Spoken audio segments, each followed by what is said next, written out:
सब ने मेरी राम राम, जय हमारी संस्कृति, जय हमारे गांव। मैं सू विक्की हरियाणवी और फिर आ गया हूँ थरे शामी।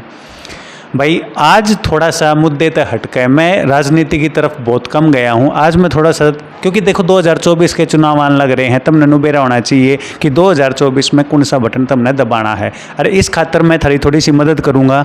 हमारे गल हैं बादरी के विधायक कुलदीप वत्स जी, इन्होंने समय दिया। पहले तो जी हमारे दर्शकों ने राम राम कर दो। राम राम जी, देसी हरियाणा भाइयों का सबका राम राम। सब आपने समय दिया जी, बहुत बिजी शेड्यूल हम देखने लग रहे हैं। मेरा कुछ सवाल करूंगा जी। मेरे सवाल जो हैं जलेबी जी से सीधे होंगे और करेले जी से मीठे होंगे, ठीक है जी। तो पहला सवाल है 2024 में देखो हमने बहुत ये देखा था कि जो पिछले इलेक्शन हुए थे 2019 में जो इलेक्शन हुआ था उसमें अपना बीजेपी ने लगभग बहुत बढ़िया प्रदर्शन किया था, और उसके बावजूद झज्जर की सीट, बादली की सीट जो लकड़ी कांग्रेस की, उसमें बहुत मतलब अलग तरह वो करके दिखाया था। आप क्या 2024 में भी उस पर खड़े उतरोगे? देखिए मेरे भाई, ऐसा है 2024 का जो मामला है, आज 2014 में जब बीजेपी आई थी, बहुत बड़े बड़े झूठे वादे करे थे। झूठे इसलिए कह रहा हूँ कि वो वादे पूरे नहीं हुए। चाहे वो 2 करोड़ युवाओं के रोज़गार की बात थी, चाहे भाई वो 15-15 लाख की थी, चाहे काले धन ले आने के वापस की थी, कितने वादे इन्होंने किए। और वो 2014 में मोदी जी ने कहा कि भाई मैंने एक मौका और दे दो। देश की जनता ने एक मौका और दे दिया। उसके बाद में 2019 का जब इलेक्शन हुआ तो प्रदेश की जनता ने ये मन बनाया था कि भी बीजेपी को हम बाहर भगाएंगे, और ऑलमोस्ट बीजेपी को बाहर भगा दिया था इनके कुकर्मों की वजह से। पर आपने बेरा से जो न्यू कहा करते भाई, जो खट्टर की वोट देगा वो कौम का गद्दार होगा। एक भाई कह रहा था कि भाई ब्याह खट्टर का, फोटो मोदी का, फिर ये कौम के गद्दार कौन हुए जो कौम की वोट को लेके बेच के बीजेपी की झोली में बैठ कर ना भाई रास्ते बीजेपी का भगा दिया था। सत्ता की चाबी इनके हाथ में थी, चाबी लेके चले गए। हाँ, अब चाबी लेके चले गए इन्होंने। तो एक कोई संवैधानिक तरीके से गठबंधन का ठग बंधन था कि भाई हमने इतना लूटना है, तुमने इतना लूटना है, वो लूटने लग रहे हैं। 2024 में जो हमारा झज्जर की बात नहीं कर रहा हूँ मैं, झज्जर पूरी रोहतक पार्लियामेंट की भी सीट सारी जीतेंगे, सोनीपत की भी जीतेंगे, पानीपत की भी जीतेंगे, जींद की भी जीतेंगे, और भाई भिवानी में जीतेंगे, और भाई गुड़गांव में भी जीतेंगे। सारे इलाके में देखना 10 की 10 सीट कांग्रेस पार्टी जीत के जाएगी। 2024 में मतलब पिछला जो 4.5 साल का काम देखूं मैं आपका, तो मैं एक वोटर हूं, आप मैंने कि कन्वेंस करोगे कि भाई मेरे वोट दियो? देखिए मैं एक चीज़ ज़रूर मानता हूं, जो हम अपने राज्य में काम कराना कर सकते वो काम नहीं कर पाए, पर मैंने अपनी नेक नीति से, ईमानदारी से जितना मुझे बल पड़ता है, और ये मेरी बादली हल्के की जनता ने बताया कि इनका बेटा, इनका भाई 24 घंटे इनकी सेवा में हाजिर रहता है। और एक जनता ने क्या चाहिए, पहली बात तो मैं आज आपको बताता हूँ। इतने काम की भी बात नहीं होती, इतनी उसकी भी नहीं होती। एक एमएलए के पास जितनी ताकत होती सब ने पता है, पर सबसे बड़ी बात है एक आदमी का व्यवहार, एक आदमी की हाजिरी, एक आदमी का अपनापन। एक घमंड लोगों में हो जाता है। सबको ये बताया वो कुलदीप को अपना बेटा, अपना भाई मानते हैं, और ये भी पता है भाई मेरा राज में हिस्सा ना होते हुए फिर भी विधायक बनाया इन्होंने, और विधायक बादली की जनता बनी। पर भाई मैंने तो फिर भी जितना हुआ मैं पूरा प्रयत्न, चाहे वो ग्रांट की थी, चाहे और कामों की थी, चाहे मैं 25 करोड़ पे मेरे को मिले सड़कों के, मैंने 25 करोड़ वो सड़कें ठीक करवाई जो आज तक नहीं हुई। इस्माइलपुर गांव में आप जाना, जो 20 साल से बुरी हालात जिसकी थी, मैंने कहा भाई इसके करेंगे। जो जितने मैंने जो दिए, चाहे वो खेड़ी जट से गोड़ा कला खेड़ का होते हुए थी, चाहे वो बुपनिया बादली से बुपनियाची, चाहे बादली से बादलगढ़, जितने भी मेरे पास पैसे आए, चाहे वो इधर डावड़ा की थी, काफ़ी थी, मैंने जो मैं कर सकता हूँ किया। पर मेरे अंदर सबसे बड़ी बात, मेरा अंदर अहंकार है, ना मेरे अंदर कोई ईगो है। जितना मेरे से बल पड़ता है, मैं और मेरा परिवार, मेरे साथी बादली हल्के के हम लगे रहते हैं। और मुझे देखिए, हार जीत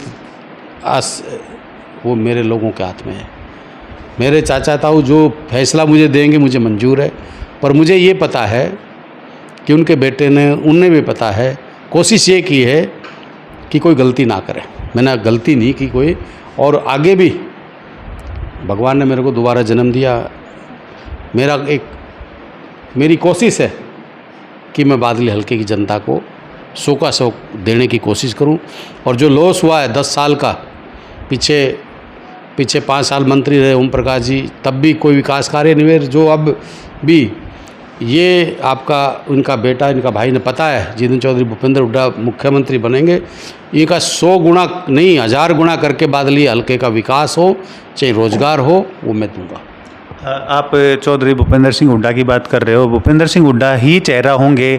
हमें तो कुछ ऐसी खबर मिली है कि भाई उनके बेटे जो हैं दीपेंद्र हुड्डा जी को आगे लाने की कोशिश की जा रही है।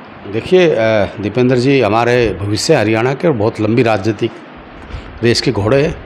अगर मुझे लगता है कि राजनीतिक में जो उनके अंदर शराफत है, जो उनके अंदर जुनून है, जज्बा है, जो प्यार है और जो लोगों का आशीर्वाद है, उससे ये लगता है, आगे तो करने वाला भगवान है, कि हरियाणा के सबसे लंबे मुख्यमंत्री अगर कोई बनेगा, दीपेंद्र हुड्डा बनेगा। तो मतलब 24 में हम उसकी मियाद वो देखिए, कांग्रेस पार्टी है, आदरणीय चौधरी भूपेंद्र हुड्डा है अभी हमारे, उसके बाद दीपेंद्र जी तैयार है, पहले हुड्डा साहब है। पिछली बार कांग्रेस की हार का मुख्य कारण जो था वो कांग्रेस की आपस की कलह थी, जो इब्बी भी मिटती नहीं दिखने लग रही। इसके बारे में नहीं, कोई कलह नहीं, आज भी नहीं है। पिछली बार हम गलतफहमियों रहे, और वो एक पहला व्यक्ति ऐसा ये बैठा है, कभी हुड्डा साहब से मिलें तो बताना, मैं कहा कि हमारा राज आ रहा है, पर कहीं ना कहीं हम हल्के में रहे, कुछ टिकटें हमारी गलत बटी। और आपको ये नॉलेज में डाल दूँ, 12 सीटें ऐसी थी जो 4200 वोटों से हमारे 12 और 31 43 सीटें हमारी पड़ती थी।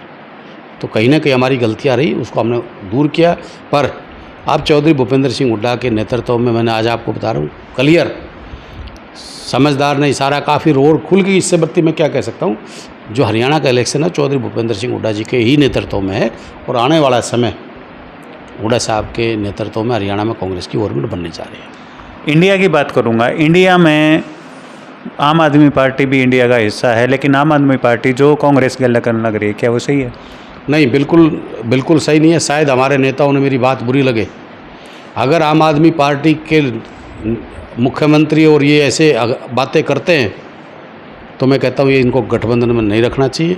जिस प्रकार से ये हमारे MLAs या हमारे वर्कर को परेशान करने का अगर काम करते, तो मैं कहता हूँ कि इनको इस गठबंधन में रखने का कोई हक नहीं है, और इनके बगैर भी हम देश में गवर्नमेंट बना रहे हैं।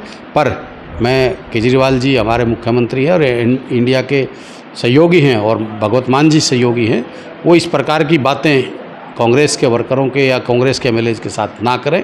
और मैं मतलब अपनी बात को बेबाकी से रखता हूँ। मैं जो अंदर है वो बाहर है, मैं कभी दब के किसी से बात नहीं करता। अगर ऐसी हरकतें, अगर ऐसी बातें वो करते हैं, तो कांग्रेस ने ऐसे गठबंधन में ऐसे लोगों को नहीं रखना चाहिए। बहुत बहुत धन्यवाद जी। मैं एक बात जरूर पूछना चाहूँगा, आज जिस काम खातर आए थे वो के इन्विटेशन है, एक बार मेरे दर्शकों ने।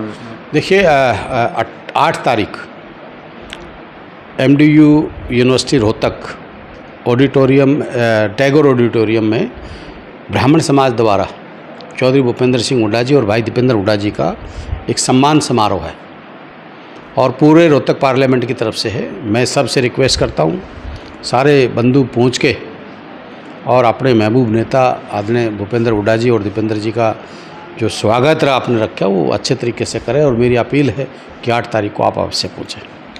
तो ये थे बादली से विधायक कुलदीप वत्स जी, इन बात करवाई। आगे भी हम जो हैं इनसे मिलते रहेंगे और तुमने रूबरू करवाते रहेंगे। 2024 आने वाला है, 2024 तो पहले तो कई मुलाकात होंगी जी आपकी हमारी। नहीं, बिल्कुल। और हमारे चैनल की और हमारे दर्शकों की शुभकामनाएं आपके कल्याण हैं। 2024 में जीत का सेहरा जरूर आपके ऊपर बंद है। मेरी शुभकामनाएं भी आपके साथ है। आप एक सच्चाई से और अच्छे तरीके से जनता की आवाज़ बनो, सच्चाई को साथ लेके चलो, झूठ के ऊपर पर्दा ना डाल के सच्चाई को आगे बढ़ाओ। मेरी गुड विशेज़, और मैं भगवान से प्रार्थना करता हूँ आप स्वस्थ रहें, सुखी रहें और अच्छे रहें। बहुत बहुत धन्यवाद। तो भाई नुए चलावांगे यार, कति जमा धुम्मा ठावांगे। आज कुलदीप जी ने कति धुम्मा ठा दिया। चैनल ने सब्सक्राइब कर दियो, वीडियो ने घनी तो घनी शेयर कर दियो। सब ने मेरी राम राम।